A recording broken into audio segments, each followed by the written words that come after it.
Hi, this is Jill Ciminillo, and welcome to this week's car du jour, which happens to be the 2021 Honda Odyssey. And yep, it's a minivan. So in this review, we are going to not only discuss what's new, and there are some new things on the 2021 Odyssey, but we're also going to go through some of the details as well as what I like and what I didn't like. For the 2021 model year, one of the biggest changes on this vehicle is going to be this right here.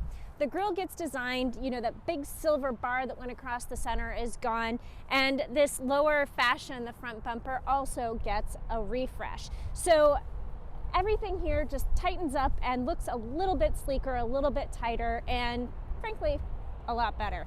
So that is going to be the single most biggest thing you're going to notice on 2021. Now, the thing that you won't notice, but I think is probably even a bigger deal, is the fact that Honda Sensing is now standard on all trims of the Odyssey. So starting at the base LX model, you are going to have standard features like adaptive cruise control, lane keep assist, and automatic emergency braking. So before we go check out the interior, let's look at the engine really quick. This is a 3.5 liter V6 engine that delivers 280 horsepower and 262 pound-feet of torque. Now, while you would think this is plenty of power for this vehicle, and it is nothing special. It is not zippy, and it's not laggy either, but for me, I would prefer the V6 engine in the Chrysler Pacifica. I'm gonna bring it inside because it's really cold outside, so don't actually be surprised if the rest of the review is actually with me sitting right here in the driver's seat, because it's chilly.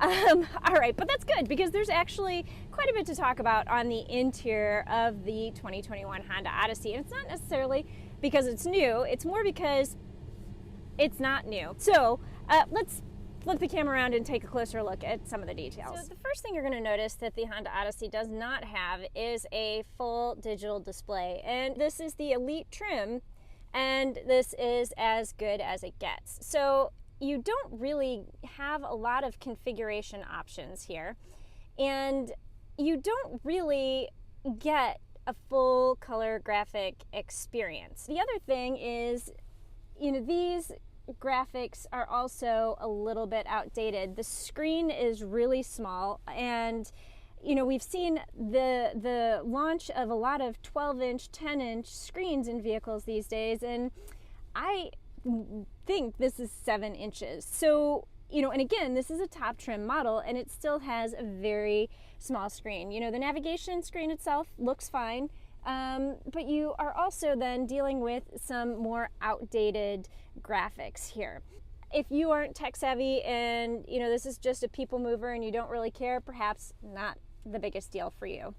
The other thing that I want to point out here is the fact that the gearing is definitely different. You don't have a shift lever like you've seen in some other vehicles. This is actually the push button gearing system. One of the really good things that does is it opens up the space under here, and you have a lot of storage capacity for a bag, a purse, a briefcase, groceries, takeaway, you know, boots, I don't know, something that you would put there for storage. One of the things I really appreciate about the Honda Odyssey, and again, you see this on a lot of vehicles, is the tri-zone climate control. And in case you haven't noticed, I had my husband in here as a passenger previously, and when you turn the HVAC system on, you can readily tell who was sitting where. I obviously heated seat and high heat, and my husband cranked it all the way down to 66 and had the cooled seats on. One thing I do want to point out, however, is while we had this system engaged, my heat from my area kept flowing over to his area, and he kept complaining that he was too warm. So it works, but it's not ideal, and I probably got the better end of the stick. All right, we'll just take a quick pass through the rest of the interior because, again, this is Elite trim. You'll notice the perforated leather seats, in addition to 3-row seating. And actually, now would be a really good time to talk about the seating. All right, so in terms of seating, I feel like the driving position is really, really good, and I'm about 5 feet tall. I know if you've been here before, I mention it in every review, but I do want to give a little perspective, especially as I climb into the back seats. But even though I sit closer to the steering wheel, I had pretty good visibility out the front window, out the side windows, and I'd also like to point out that the side mirrors sit a little bit lower, so they don't block your visibility, especially when you're at a four-way stop. There's also a really low belt line here, which again opens up the side windows and gives you excellent visibility and minimizes the blind spots that you're going to see. As for the seat itself, it's on the firm side, but it's not overly firm. I've driven some vehicles from General Motors recently, which have been super hard. It's almost like I'm sitting on cardboard or concrete. And while this is firm, this isn't too hard or too unmanageable. So it's just nicely supportive. Overall, I give the driver's seat a thumbs up. I do want to point out one little thing. My husband was in the passenger seat and he felt like he sat too high. And the passenger seat does not have height adjustability, at least not in this version. So that was a complaint that my husband had that I just figured I should share, and you can't adjust it. Let's climb into the back seat, literally, and check out the seating position. Sitting in the center seat here, I have a good amount of space and headroom, and while this seat isn't, actually it's not super uncomfortable. I'm gonna revise that opinion. This has just a little bit of bounce and a little bit of cushion, and it obviously it's not going to fit somebody who is super wide, but for a smaller child, I'm probably about the size of a 10-year-old, you're going to have a decent position here. And the other benefit is there's no bump back here. So you're not going to be raising your feet and sitting, with your knees to your chest. There's this low floor that overall makes this surprisingly decent seating position that could be comfortable. I guess, and then there's armrests here, so if you have that whole she's touching me situation in your home, like we had in ours when I was a kid, and I was the youngest child, so I was always the one that was touching both of my older sisters, but you can put these armrests down, and actually, if I could have the armrest being the middle seat, it's not that bad. I don't know. So all around, as far as these seats go, we're typically not terribly comfortable. I will also give that a thumbs up. So moving into the outboard seats, in this version there are no heated seats. I don't think they're available, which is a bit of a bummer. But this seat is also really comfortable and supportive. It's a little bit more on the firm side, but I don't feel like I'm sitting on a concrete block. There is also the climate control up here, which is hugely beneficial. Again, if you have people of different statures and desires of level of heat or cooling, this is a huge benefit. Really would have loved that as a kid, frankly, because my parents always froze us out back here. There is a rear seat navigation or a rear seat entertainment system back here, but it's not something that has built-in apps.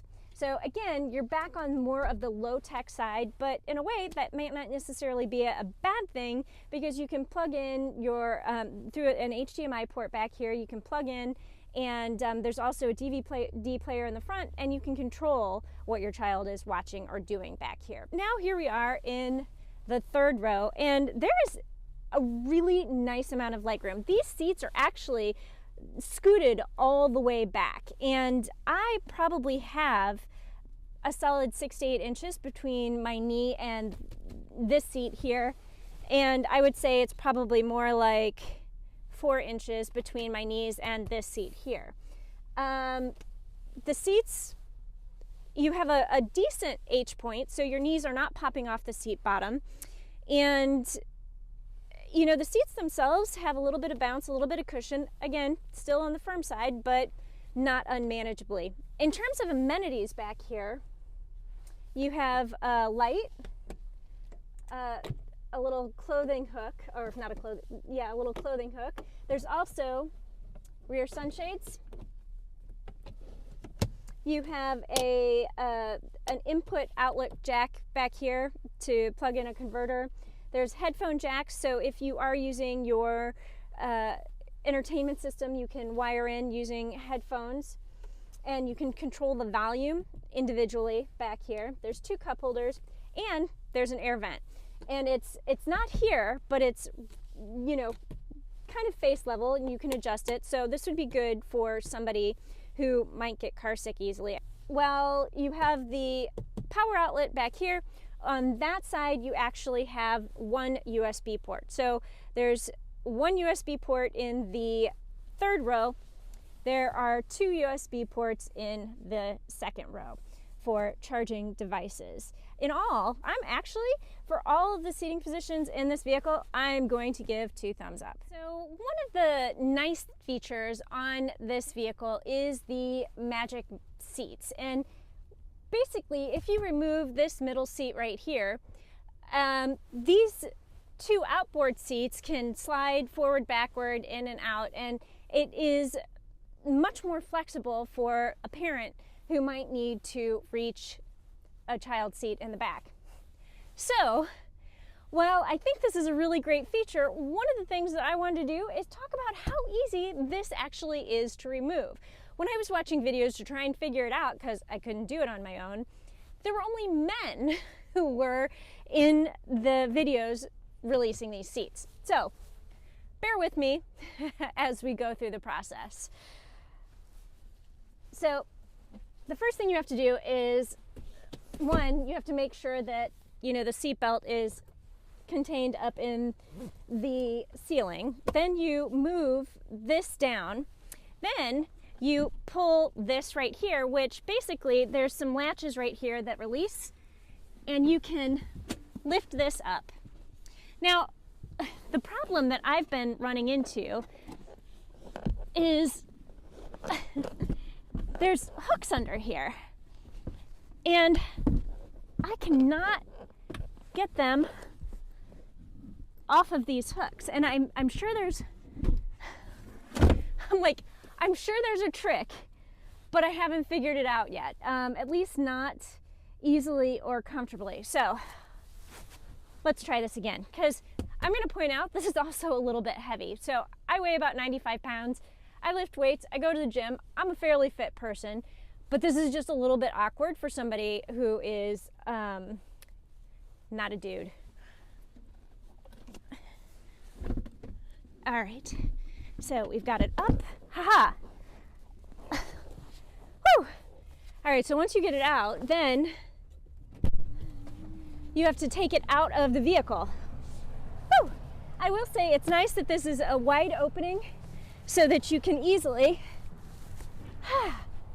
get it out. But this is a little bit heavy and a little bit awkward. Definitely a workout, not something you're going to want to do on a daily basis to put this in or out. But I mean, the good news is once you have it out, then you can move these seats forward, backward, and around like that. So let's see how easy it is to get that back in now that we've got it out. Ugh. God, if I had to guess, and I could be really wrong here, but I would have to say this is a solid 50? No, maybe not 50 pounds, maybe 30. Whew. Okay, so maybe 30 pounds. But just a little bit of an awkward lift. So not something you're going to want to do every day, but doable for somebody who is on the petite side of things. There are a couple of other family-friendly features to check out in addition to that middle magic seat, and they are Cabin Watch and Cabin Talk. So let's take a quick look here. So for Cabin Watch, this is really cool. We've seen this on other minivans, the ability to see the second and third row seats from a camera on this screen here. But what's really cool about this one specifically is the fact that you can pinch and zoom, and then you can move the camera around just by using your finger. So I find this to be a little bit more useful, a little bit more user-friendly, and frankly, a little cooler than what we've seen in other vehicles. Now, another really cool thing about this cabin watch feature is when you turn off the vehicle, it issues a reminder to check your rear seats, and look at that! The camera actually pops on so you can check and make sure you're not leaving anything back there. I think that is probably one of the coolest features on this vehicle. Now, the other thing is this cabin talk feature.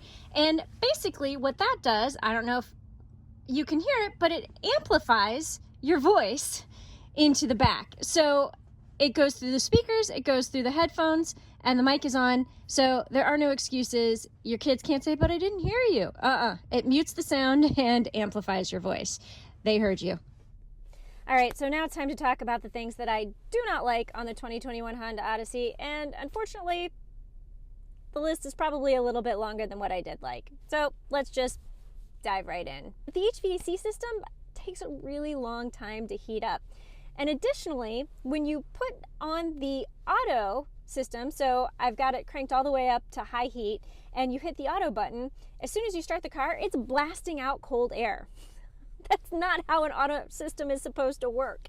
It's supposed to wait until the vehicle warms up and you can actually blow out hot air, and then it's supposed to turn on. I also really miss the fact that this doesn't have an around view camera. While it does show you different views out the back of the vehicle, it doesn't show you a front view of what's going on when you are driving, like in a parking lot, if you were pulling into a parking space. So I think that's a bit of a miss here. I would like to be able to see all around the vehicle, especially in tight parking spaces. The cup holders. The cup holders are actually another big miss here. I did a review of the cup holders on TikTok looking at how a Starbucks cup would fit in here. And there's nothing inside the cup holders that will grip the actual cup to keep it from falling out. And so I found that while I was driving and I had a cup, not a bottle, in there, I kept my hand on top of the cups just to make sure they didn't fall out when I was turning a corner. And I would really hate to have to drive that way all the time. So another thing I didn't like on this vehicle is the speed limit sign reader. I think generally those things can be pretty helpful because it will pop up a picture of what the speed limit is at any given place and time. It's checking out the speed limit signs, basically remembers the last one that you passed. However, in this vehicle, it does not work. At least it doesn't work very well. There were a couple of times when I was on a road that was 25 miles per hour that it would pop up saying the speed limit was 100 miles per hour. Other times, and in that situation, I had no idea what it was that it was reading to show 100 miles per hour. In other instances, I could see that I was driving in a 45 mile an hour zone, and the highway sign, it was Highway 68, it was reading that as a speed limit sign, and then it said 60 miles per hour. So,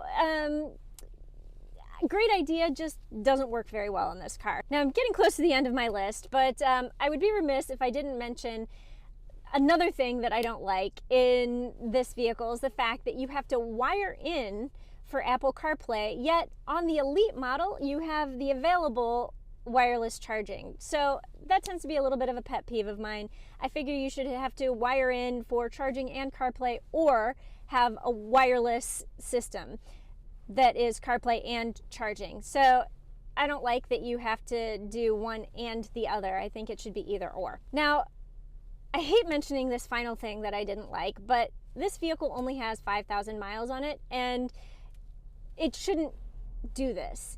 But I noticed that there were a lot of squeaks and rattles that I couldn't place. So when I would stop and speed up, there was like a little bit of a squeaking sound, and I think it's got to be this seat, maybe the passenger seat, but I think it's this seat because I'm sitting in it.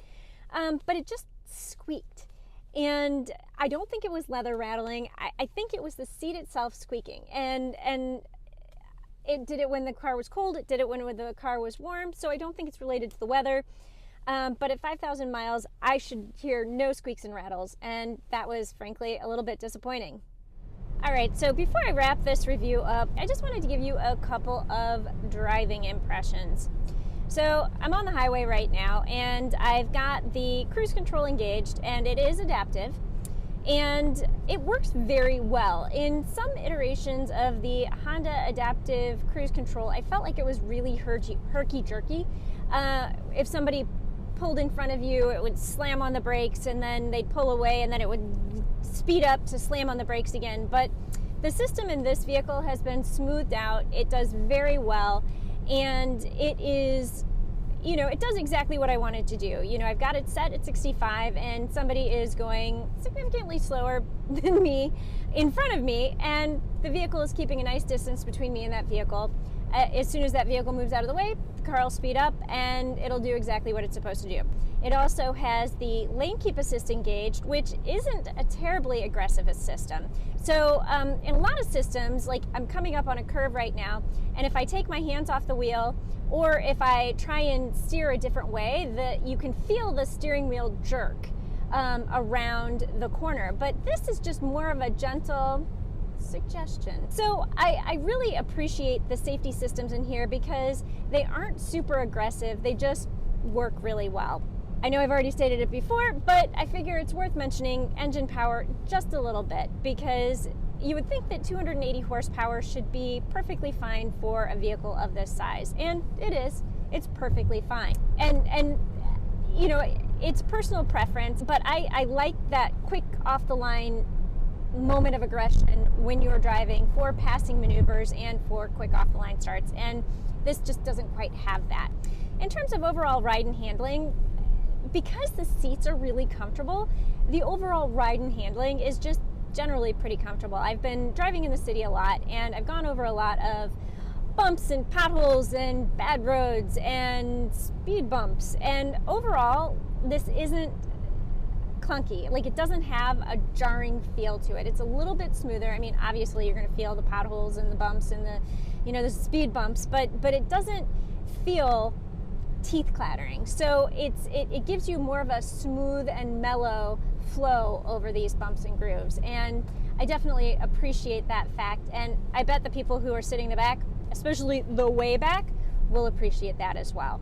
So in terms of final conclusions, while there is nothing that is super special or very fast and zippy about how this drives and handles, it's really good for what it is. It's a minivan. It's fairly nimble, and it's incredibly comfortable, which frankly is what you're going to want for a vehicle that moves people a lot.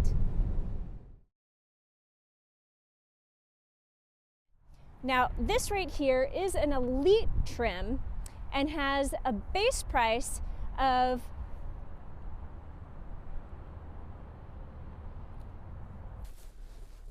again, this would be one of the benefits of being small. All right, so again, because it's cold, I am not going to open the doors. Probably your kids are not going to do this, but they could.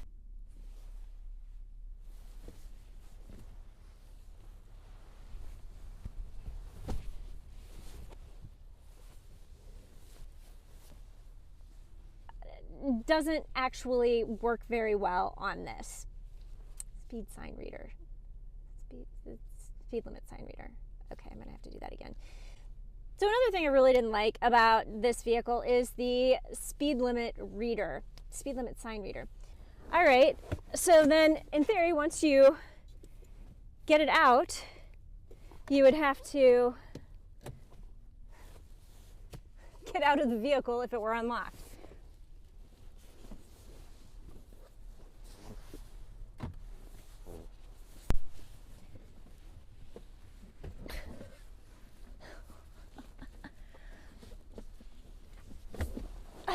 Ooh.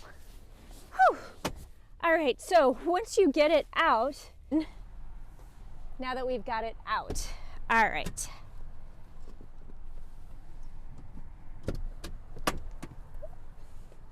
Don't mind me as I try and figure out how this works. Okay, moving it this way. Okay.